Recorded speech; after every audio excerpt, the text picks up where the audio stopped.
Hello, viewers. Today, I am going to be talking about some particularly bad game decisions. In particular, today I think the subject will be spoilers in the Legend of Dragoon story.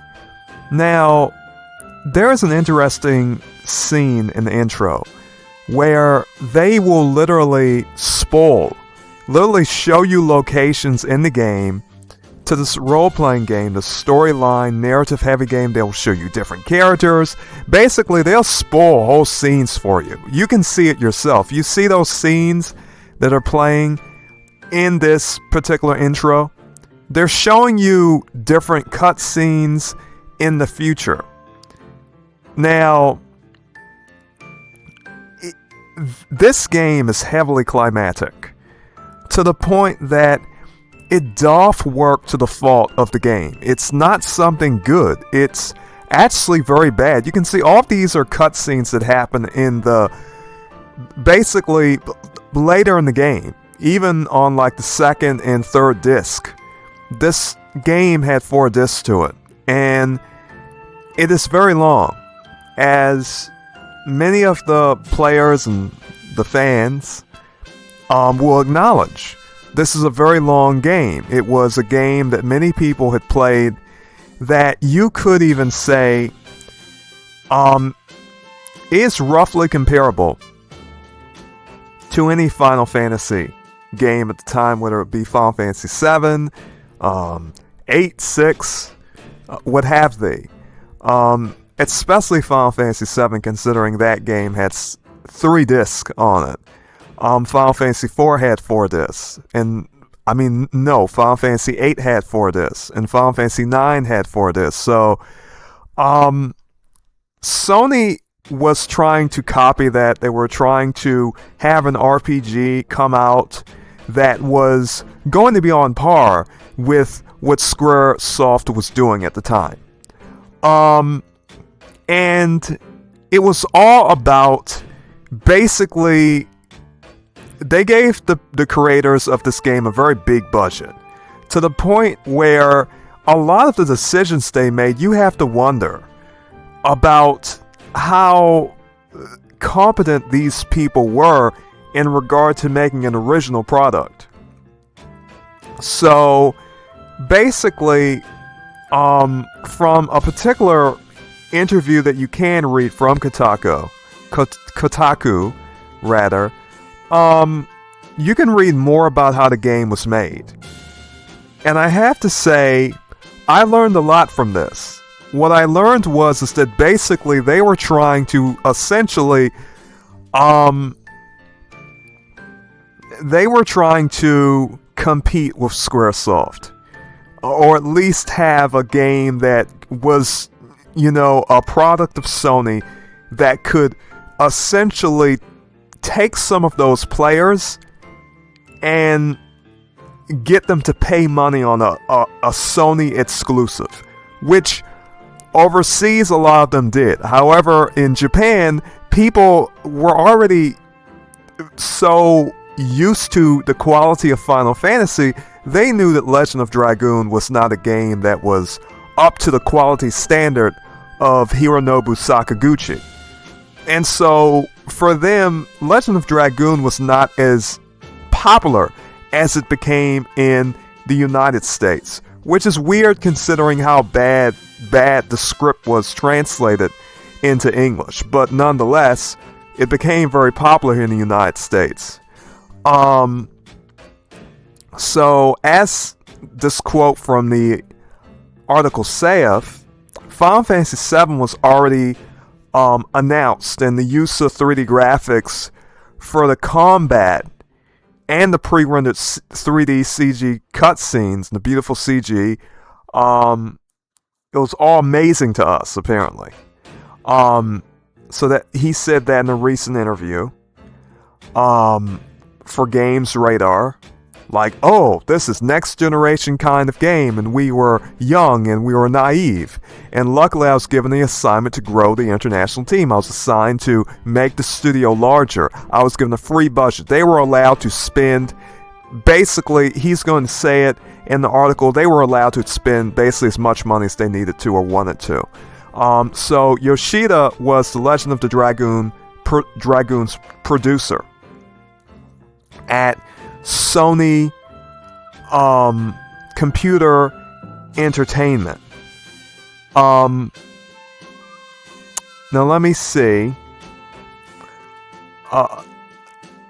And I just noticed I could have named my Reddit page The Legend of the Dragoon because I don't think anyone took that name. So my Reddit page ended up being Legend of the Dragoon. Never mind.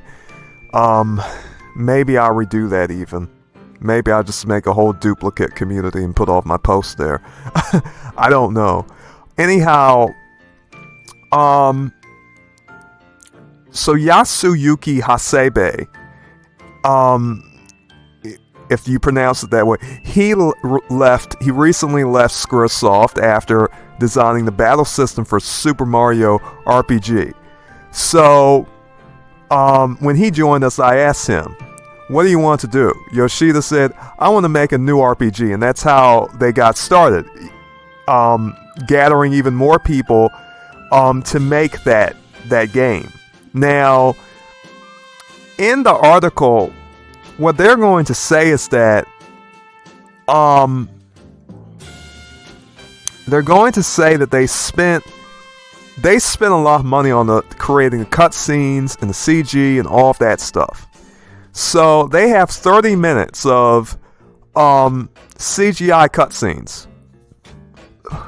Excuse me, and at the time it was pretty gorgeous. It's still gorgeous today. But basically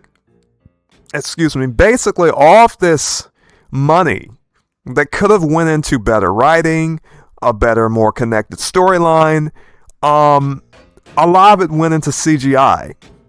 And you have to remember, this game could have had a sequel. It could have become something more, but it didn't.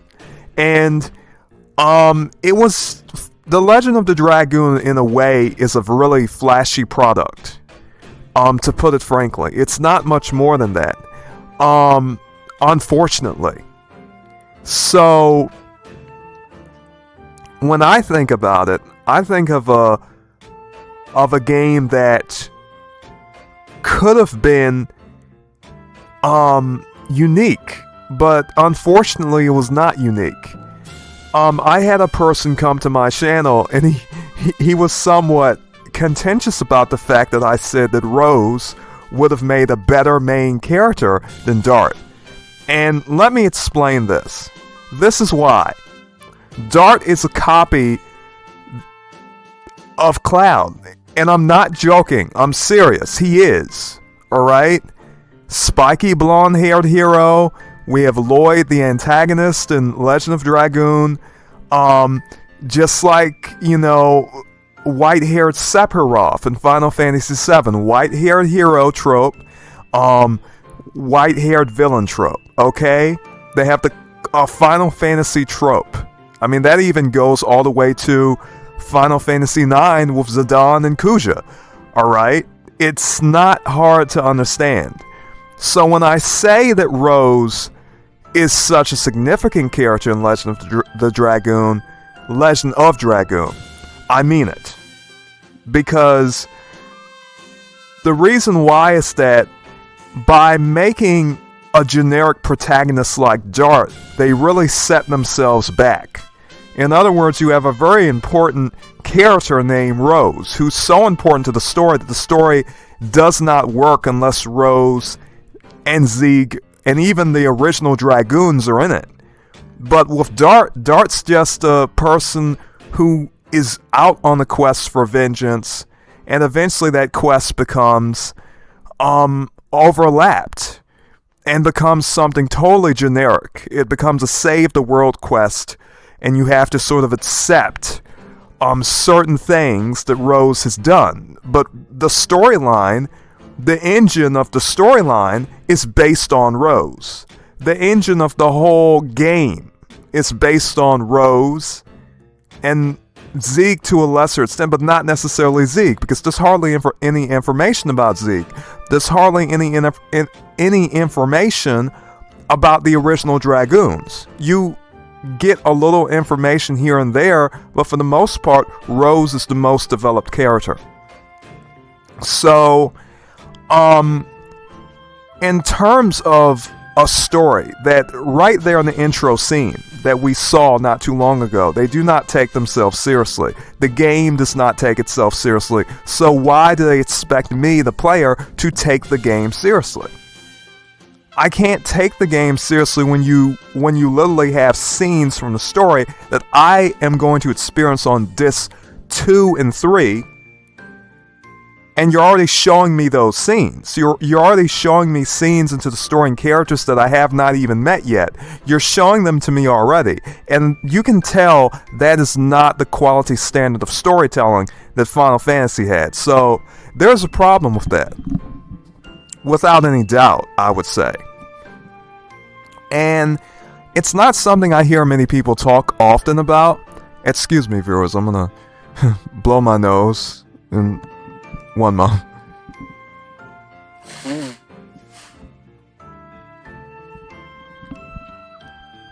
Alright, it's not something you hear often about. You don't often hear many people saying, this storyline it was somewhat shallow because of even just you going into the game, and the first thing you see are scenes from later parts of the game. I would say the characters in general are mostly, when I think about their roles, as I said, they're not much to speak about. They're not much to speak on.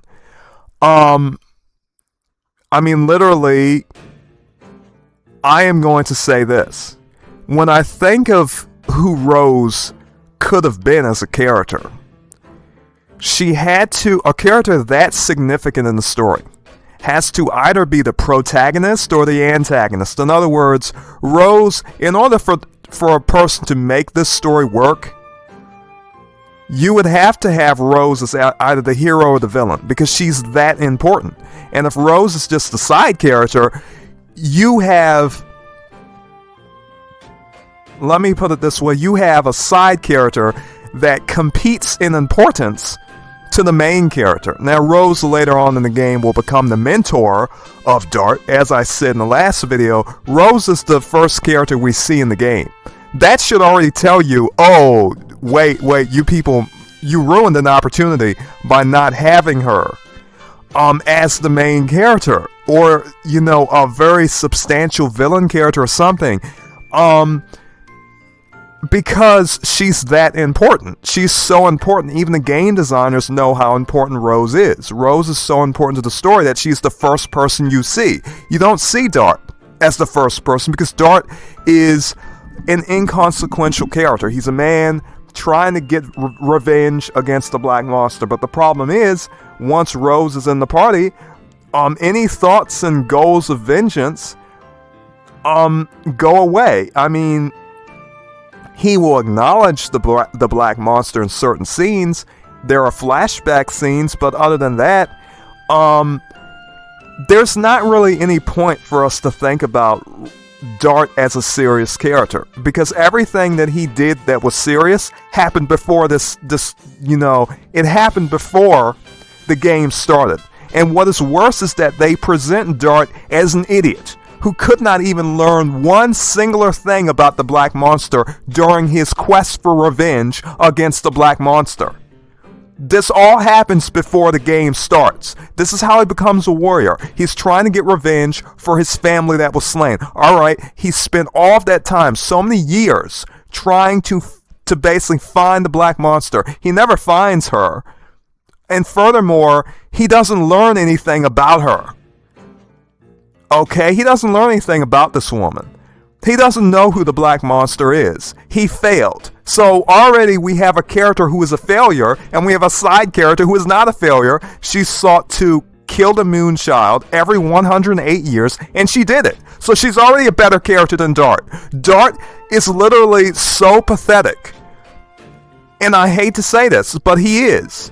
And this is not a good way to write a narrative, because you think, all right, your main character can't even, he can't find even one thing about the Black Monster. The Black Monster is so much more cool, so to speak, than he is, because she's out there doing things. They may be horrible things, but she's doing them. Meanwhile, your character Dart, the first thing you see is your character Dart essentially sort of being saved by Rose, the same person who killed your mother, who killed everyone in the village of Neat. The same character. And so this character, as it so happens, plays such a pivotal role in the story that you, as a player, would want to play as her. Because Dart is a Cloud ripoff. We already have Cloud in Final Fantasy VII. We don't need to play another game like that, but they put Dart in this game. We are to imagine, for the purpose of capitalizing upon the popularity of Final Fantasy VII. And it's sad, but true. Okay.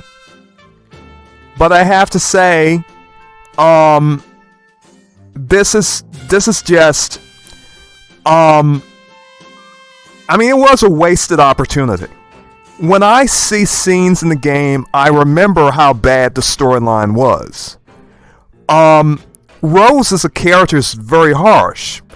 And so, maybe they thought, well, no reason for Rose to be the main character, because, and of course, this is the scene where she kind of realizes, oh, this is Dart, he's the son of Zieg. And the problem with the storyline is that there's so much story in the background, in the past. Oh, Dart is the son of Zieg, and we fought together in the Dragon campaign, and I was his fiance.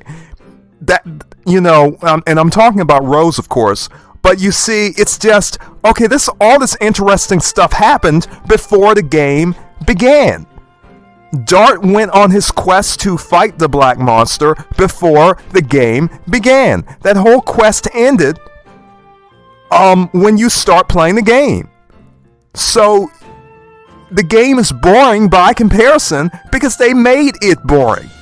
So you really have to think about this deeply. Now, Final Fantasy VII had a lot of interesting things that happened in the past regarding their characters. However, they did it in such a way that the past was not more interesting than what was currently happening in the game.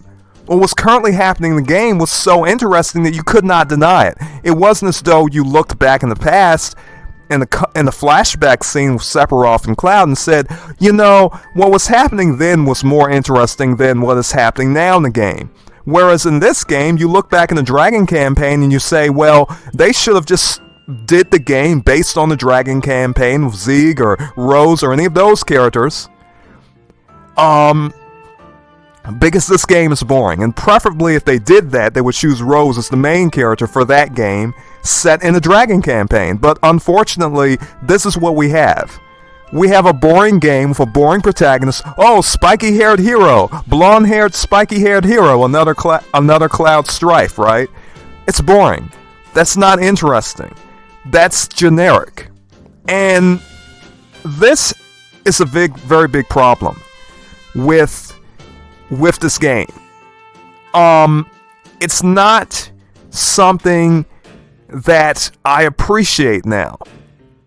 I don't even enjoy playing this game anymore because of just how much wasted potential there is. You can tell that they did it for profit. You can tell that the decision to make a protagonist character like Dart was not needed. There was no reason to go through the trouble of making a Cloud clone, but they did. There was no reason of going through the trouble of making a Sephiroth clone. Now here's how bad the Lloyd character is. He's even wearing the color scheme of Sephiroth. In other words, he's in black and white. Sephiroth is in black and white. That's how dumb it was for them to make a Sephiroth clone. sadly, this game is all about capitalizing on the genius of Final Fantasy VII. That's it. Sony wanted some money. They decide, hey, let's make an RPG. You know, Final Fantasy VII sold well. And you know, if we don't make that much money in Japan, at the very least we can dominate in overseas sales. There's a lot of Westerners who have not played many games like this, and so they made a lot of money with this game. And as you can see, this is what it is. No one can deny the influences. It's not something that's creative. It's boring. And so, at the very least, when I think of Final Fantasy, or rather, when I think of Legend of Dragoon, what I think of now is how I can learn from this game. I learned from this game how not to write, how not to write a story. Alright? This is not how you write a story. This is not how you create an original product.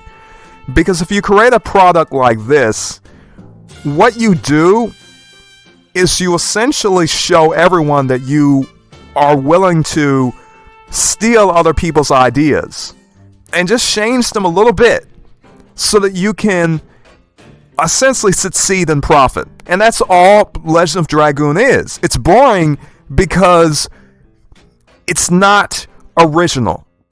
It's boring because the past events are more interesting, far more interesting than what is happening in the game. They show you cutscenes of the past, and Rose is fighting, and Balzac is fighting, and Zieg is fighting, and all of the first Dragoons are fighting, and you're just thinking, wow, this looks so cool. Why can't I play that game?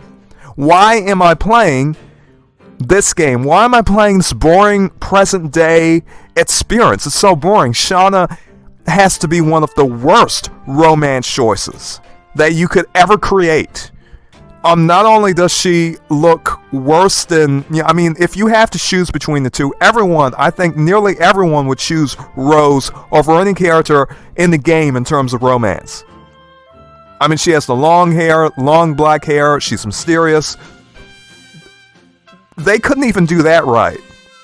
They decide to copy Final Fantasy VII romance, which is kind of like Cloud and Tifa, and it doesn't seem that serious until you realize, wait, Tifa is the kind of girl who's a writer. In other words, Tifa's the kind of girl, yeah, she'll stick by you until the end, and she's not a damsel in distress.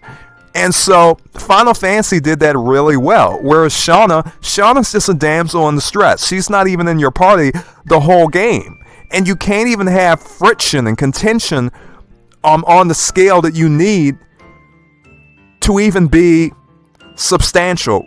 Shauna could have been a confident character who could have had some conflict with Rose. You could have did a sort of love triangle even between Rose, Dart, and Shauna. But they didn't even do that. So I'm just thinking, it's just terrible. There are a lot of other things I can talk about too. The fact that you have a character like Rose who has this weird type of, dynamic with Zieg and Claire, they do Claire so dirty. You hardly learn anything about Claire. And Claire is the mother of Dart. Now, the thing about Dart is that he already knows who Heschel is when he meets him. And you think, wait, that's kind of ridiculous. It's kind of ridiculous. Because you would think all of this stuff happened before you even start playing the game. All of the interesting events have happened before you start playing the game. And the spoilers are ridiculous. In terms of just how unpredictable this game is. How they spoiled the game in the intro. When you get to Rose, and when you learn about the Black Monster, and when you see the flashback of the Black Monster, it's not hard to put two and two together. You already know who the Black Monster is. When you get to the Phantom ship, it's obvious who the Black Monster is. It's obvious it's Rose. So, I mean, this is sort of, I guess you could say, the first proper episode to the series that I'm doing. It's really, let me tell you, I used to think the early part of the game started really well, and it was, in my opinion, the most interesting part of the game because it had the most to do with Dart. But at the same time, this was sort of the part of the game where they're supposed to introduce Dart, but even then, of course, they're showing you Rose, because Rose is the main engine of the story. I mean, and of course, you know, Dart is an uninteresting character. I mean, you can't, here's what a good story would be like. You start on your quest to find the black monster. You wouldn't create the story in such a way that you start, you know, just trying to find Shauna. Because, you know, they keep doing dumb foreshadow thing where, oh, Rose knows that's Zeke's son. And I'm thinking, who cares? Who cares? I mean, we want to see some substance in the story, and the story hasn't even moved yet before Rose is saying, you know, Rose meets Dart, and she's like, I know him, he's the son of Zeke. And is there going to be any type of substantive thing to come out of this? No, because Rose is not a romance interest. She's not, you know, Rose should be the main character. You get nothing out of this. You can't play as Rose. In terms of, I mean to say, play as her as the main character. You can't do that. The story should be about her, because it's not about Dart. Oh, now Dart is trying to save Shauna. Okay. But all of the events that happen where Dart is trying to find the black monster, nothing came out of that. Nothing. He has nothing to say about, okay, what did you do during your quest to find the black monster? Where did you go? Where did you search? What were you thinking?